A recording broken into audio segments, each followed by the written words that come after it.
All right. So we went a little long there, but went into some detail on all the current visitors and some commit watch feelings we've got there. There's no break. Another big visit coming next weekend. This is the one. This feels like the final press kind of move, right? So a lot of commits are coming. Jordan Marshall, Andrew Sprague, Ted Hammond, Luke Hamilton, Blake Frazier, Roebuck's coming, Big Jake's coming. And I think there's an obvious target among the not committed players that's coming. And that's the previously mentioned Aaron Scott. He was at Oregon this weekend. A lot of comments have been made about his Oregon visit. He posted a video of, some swag and set up in his room that he had. And he had this like Nike box and he opened it up and there was like snacks inside, like some cookies and brownies or whatever. Just kind of funny, but we know he has an affinity for Oregon. We obviously know his connection to Ohio State. Again, he will be there June 23rd with Bryce West. But we pegged that as like 50-50 already. We feel like, again, Michigan's in on this recruitment. What can they close this deal with the commits that are going to be there? And, the amount of movement they made with Bryce, I don't think those two are necessarily related. They're not a duo that has said they want to play together. At one point, there's been talk that maybe it was the exact opposite, right? Yeah. Yep. But I think he's obviously the target of a lot of these commits coming in next weekend. Yeah, I'm still convinced that if Michigan were to get those guys, really to get a commit, it would be one or the other. I don't think they would get both. But can you imagine if they did? Oh man, the meltdown from the Buckeye State would be insane, and I would be here for it. Nah, we didn't want him anyway. Yeah, right. That wasn't a committable offer. Yeah, that would be. The funny thing about Aaron Scott is that, the people I spoke with felt more confident in Michigan's shot with Aaron than Bryce. 100%. Yeah. And now it's kind of like, well, now we kind of have a shot with Bryce. So we'll see what happens with Aaron Scott. I can't predict what's going to happen and what he thinks. I mean, I think the Oregon visit is we'll see what that kind of ripple effect does, because we mentioned last week or the week before that, Oregon is Aaron Scott's childhood dream school. I mean, we're talking about like going to bed with Oregon bed sheets and posters on the wall and stuff. So what will this visit do for him? I don't know. We'll see how it impacts his recruitment. But, if Bryce West were to go to Ohio State, I do think it'll be a Oregon-Michigan battle for him. And, this weekend will kind of tell a lot of what happens, where they go from here, because the commits, especially Jacob Oden, again, I can't say enough good stuff about Jacob. Do we know, is he coming back again? Bryce? Oden, because he was there this weekend. Oh, I would assume he would be there. I mean, the man's just going to come every weekend and keep. Yeah, I don't see why not. I mean, he's in their backyard. It doesn't really take much to go. He's awesome, man. I would all but guarantee he's going to be there next weekend, especially wearing that hat, buddy. Yep. Yeah. Oh yeah. No, absolutely. He's doing people don't give him enough credit for the job he's doing. I mean, he's doing a great job with a guy like Boo Carter too. Just doing a great job of recruiting these guys. But, again, I can't really predict what this weekend's going to look like, but I do think Michigan has a shot to set themselves up into the conversation of, maybe these guys might lead for them. There's a good possibility for that. So again, another intriguing situation between two guys, and see how it's going to develop. Yeah, well, I'm willing to bet they're going to work hard, because the commits have been in Aaron Scott's ear a lot, trying to convince him to come to Michigan, and he's been receptive of it too. So, yeah, we'll see what happens. We'll see what happens. I'm still in the context of the fact Michigan's even in this. We'll see. It would be awesome to see the coaching staff land one. Scott, like you said, seems to be the higher. Both would be insane, whatever. But again, just that we're talking about June visits with 2 corners from, I mean, Ohio lockdown schools, man. These are places kids don't leave, you know? Yep, yep. So yeah, it'll be interesting to see. You brought up Boo Carter as well. I did not have him in the previous thread here. Obviously he visited this weekend. I know we're still kind of gathering some stuff on him. I didn't know if you wanted to get into him in the Tennessee situation yet, if we want to save that one, but well, I mean, now it gets interesting after this weekend. I think Michigan and Tennessee are neck and neck, and that's not hyperbole. I think that's the actual case. I think he's legitimately torn about these 2 programs. I think at the end of the day, he's going to end up picking Tennessee. However, the recruitment's not ending. No, it's not over. It's right. not over. But I think if you're a Tennessee fan or you're on the Tennessee staff, you're nervous, very nervous right now, because he brought his entire Antoine, my guy Antoine, nailed it again. Yeah, you should be worried. He brought his entire family to this visit. Again, had Jacob Oden in his ear the whole time. Well, and we heard too, like he was as much a recruiter with West as he was being recruited, right? Yep. Like there's guys that are clearly there on the official visit and everybody's kind of talking to them. And then there's guys that are a little bit more active.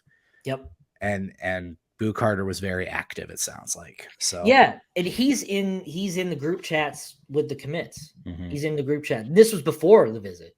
So, man, I think if you're looking at this Boo Campbell situation or Boo Carter situation, see, my brain is mush. My brain is mush. No, I'm with you. I'm not even drinking. It's Sprite. Yeah. No, if you're looking at this Boo Carter situation, Tennessee and Michigan are 1A, 1B, and you can kind of interchange which one is A and which one is B. And I don't think either program feels comfortable when he does commit. Yeah, no, that's a good point. It's a good point. No, that's a fair point to make. 100%. All right, let's go through a few more of these that, again, could be folks we're talking about next weekend that have been pushed heavily into commit watch. I keep calling him Michael Uni. It is not Uni. How do you say his last name? You're not sure either? Is it Unai? Yeah, there's that extra I in there. Messes me up. Anyway, he's a highly sought after offensive lineman. Been to Clemson, Florida, going to Georgia. He's going to Bama at some point. With Bennett Warren in full, then that's 6 offensive linemen. I don't know. It's kind of tough for me to see where he fits in right now. Yeah. I don't think they'd go. Even if they did land him, I don't think they'd go to 7. I mean, that's absurd. Yeah, that's too much. Yeah. I mean, you can't play seven offensive linemen. Yes, you can, and there's a picture of them doing. Well, okay, fair. All right, Jim Harbaugh can do it. I get it. On every play, though, can you, dude? Let's go wishbone. Yeah, I mean, at that, if you offensive line, running backs, that's it. If you take 7, why not? I mean, but yeah, they're not going to take 7. But again, it's kind of similar to the Capana Tatum situation. If Warren commits first, then this is probably not even going to happen. But if he doesn't, then maybe they still. I don't think they'll land him regardless. This is kind of just all of this is just wishful thinking talk. Yeah. But yeah, I mean, again, you're in a position where you have these talented kids wanting to visit, so anything can happen at this point. A guy I like a lot. I've told you I wish Michigan would be in on him more, but it doesn't feel like it. We've already talked about the running back situation, but Darian Dupree has been to Wisconsin, was at Illinois this weekend. I kept saying, like, when I look at him, I think of a Wisconsin running back. Yeah. It's kind of interesting, though, with Wisconsin's offensive change and Brett Bielema at Illinois, maybe like that style will be Illinois. He could be a perfect fit there. But yeah, it does feel like, he's coming by, but it's going to be one of those two of the former Big Ten West. So it's no more division, but yeah, Wisconsin or Illinois for him, most likely. Yeah, no, it's for sure. I think I'm leaning more towards Wisconsin for him. But the visit. We'll see if he makes the visit. Yeah, I don't know, the air raid thing is really tripping me out. I'm not sure. I don't know. Is that like Michigan doing what they did with Rich Rod, right? Like you've had an identity that you've had for a very long time. It very well could work, but I don't know. It's going to be interesting to see how Wisconsin plays and recruits with this new system they're doing. Back to closer to commit watch, Jeremiah Beasley. Yeah. Belleville kid obviously has been to Michigan State already. He's also going to Missouri. A few kids going to Missouri on the 23rd. Matter of what, end of the month here? This is an if, it's when kind of thing, right? Yep. His commitment announcement's coming at the end of the month. Again, it would be a mighty upset if it wasn't Michigan at this point. So you're pretty much, again, you're banking on him. You're banking on him being in the class. And I think a lot of the commits already are just kind of already considering him a commit. But yeah, Michigan should get good news there. A big time steal for Michigan State. So you can't, that's a nice little kick in the shin for your rival there too. I've said it. I think, again, the pursuit of Scott and West says a lot about where the Michigan-Ohio State rivalry is. The fact Beasley's not an MSU lock says a lot about where that rivalry is. You're talking about a Belleville kid who had been an MSU lean for a while, very much just the kind of kid that D'Antonio would always get. His brother plays for Michigan State and isn't even like trying to recruit him. Right. So that's a big statement. It's if Mel Tucker's not getting the Jeremiah Beasleys in the state of Michigan, I don't know what he's going to build at that program. That's always been the base at Michigan State, those Michigan kids. Right. So, man. And then obviously he'll get, hopefully start getting in the ear of his buddy Bryce a little bit more once that happens. But that doesn't hurt. Doesn't hurt. I don't know how to talk about this next guy without bringing up the dudes that are coming on the 23rd. So I think I'm going to frame it in this context and you'll understand. We've been talking about edge dudes.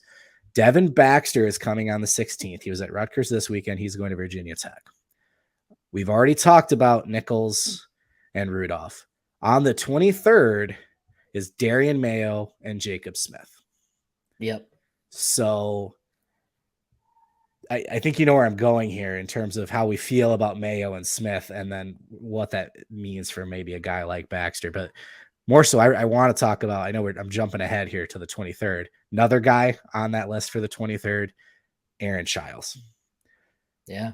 We've named a lot of dudes on this episode that feel like are about to drop, could drop, will drop, whatever. All three of those dudes I just said are in that category, right? Yeah. Like, so, whoa. Like, what Darren Mayo is probably my favorite edge prospect. Yeah. Jacobs coming. He was here recently with his brother. He's coming back. That feels like another one. Chiles is one we've kind of had in the.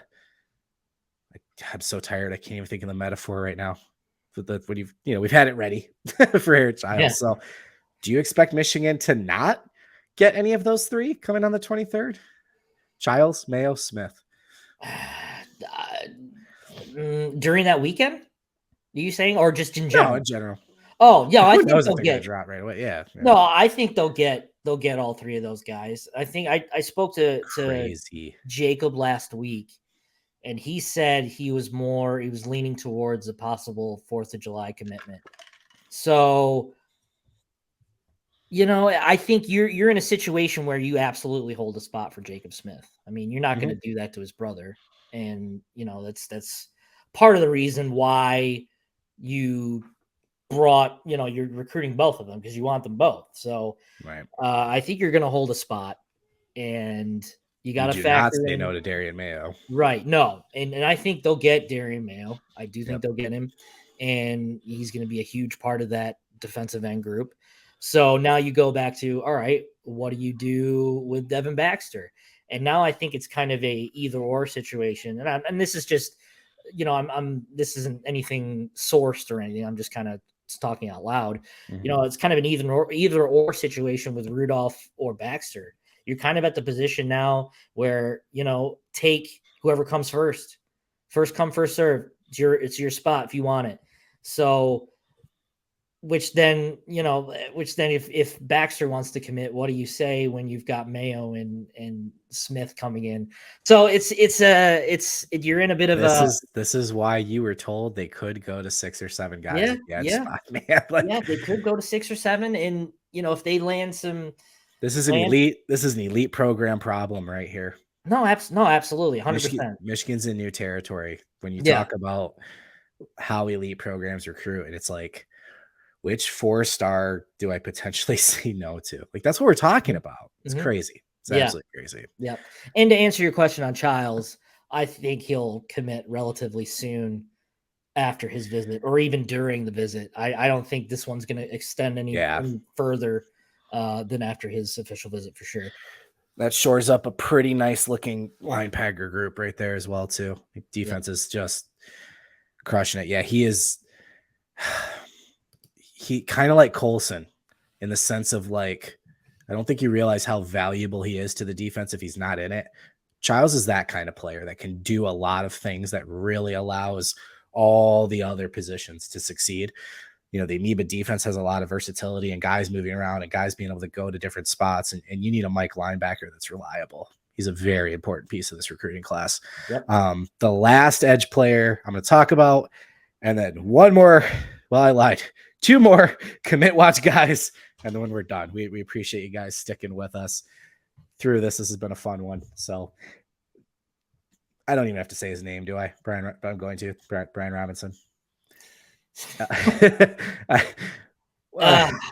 I know. I'm with you. So obviously Kentucky visit, then Penn State. We heard some things like about the official visit coming out of it. Again, it's kind of felt like it's fading. He wanted to make it very clear that the official visit went well. I don't think anybody suggested otherwise. I've been in the camp of he's very deliberate with his process. I'm very impressed by him. I am. He's a very impressive young man in a lot of ways. Allow him to take his process the way he wants. If he waits himself out of a spot, he does, blah, blah, blah. But now, yeah, it's like, all right, but you haven't committed. There's nothing else for us to show you.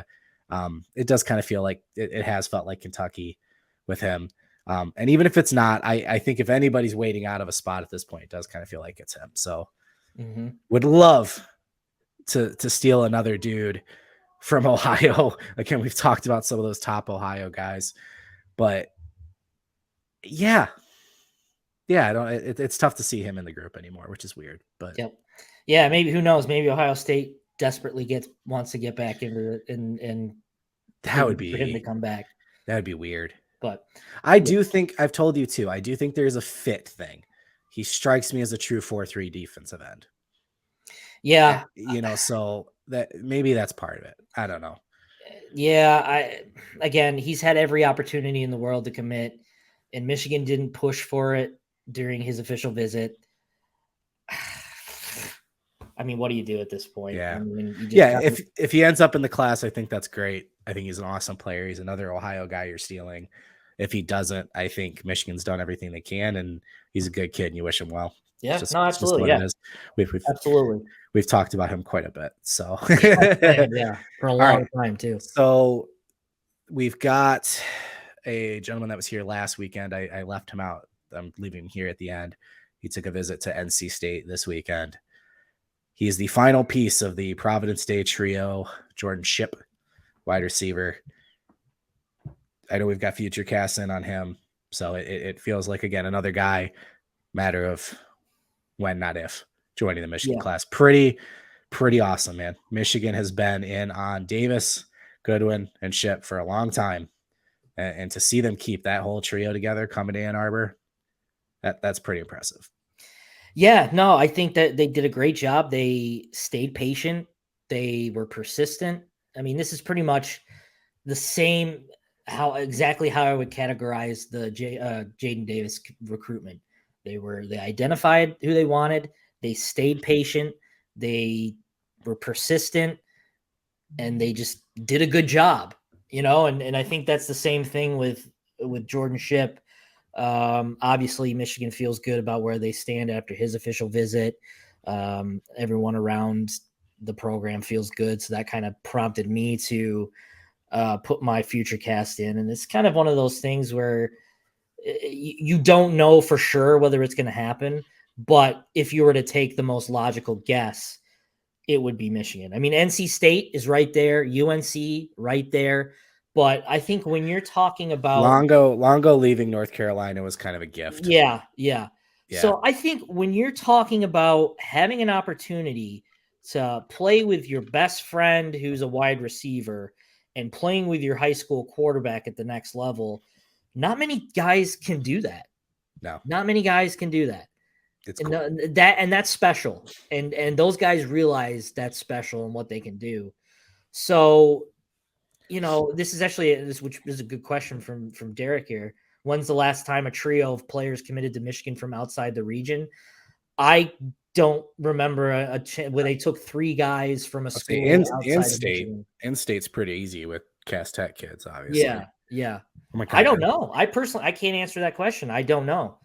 That's again an impressive haul, and it's not like they're. Oh, it's gonna bug me. All right. They're not settling. They're not settling for guys just to land the big fish. I mean, these guys are coming. Oh, you would take them anyway. Yeah. Oh yeah. No, Victor. Here's Victor. Devin Bush's teammates. Oh, that's a good one. Good call. Good call. Flanagan. Yes. Good call. Metellus, Gill, and Devin Bush. Yeah. And the dad. Yep. And Devin Bush Sr. So you got 4. Great call, Victor. Yeah. Way to go, Victor. Dude, that was gonna bug me. Good call. Yeah. So I mean, it's looking good right now, and I think Michigan's the logical choice. I don't know if he's ready to make a decision, but if he does make a decision, I believe it's going to be Michigan. So his addition with Goodwin's addition and Davis makes Michigan better. This isn't hey, we're just wanting you two so we can keep our quarterback happy. It's, hey, we want you because you can help. Yep. So yeah, I mean, again, good news. I expect it to happen. When, I don't know. But there's going to be another flurry of commitments here very, very soon. We got one starting tomorrow. Yeah, that's right. Yep, tomorrow. Jade. I keep mixing up because this class is going to have a Jerron, a Jacob, and a Jaden Smith. Yep. So, the safety, his commitment is set for tomorrow. We've got future casts in for him. Do me a favor. Use your fingers and your toes if you have to. I'm going to say names, and I just need you to count them as I say them, okay? So, Jaden Smith, just mentioned, safety, right? Marion Stewart, Polly, Capana, Rudolph, Nichols, Warren, Beasley, Childs, Mayo, Smith, Ship. 12. Those are high confidence dudes. I left out some guys. That's 12 dudes from official visitors in June that right now we would be, I would say, very surprised aren't in this class. Yeah, no, I mean, that's 30. we're talking that's unprecedented. We're talking unprecedented territory for Michigan here. Not only are they going to break their record of 4-star commits in this class, they're going to be done basically by the time the season starts, which is insane.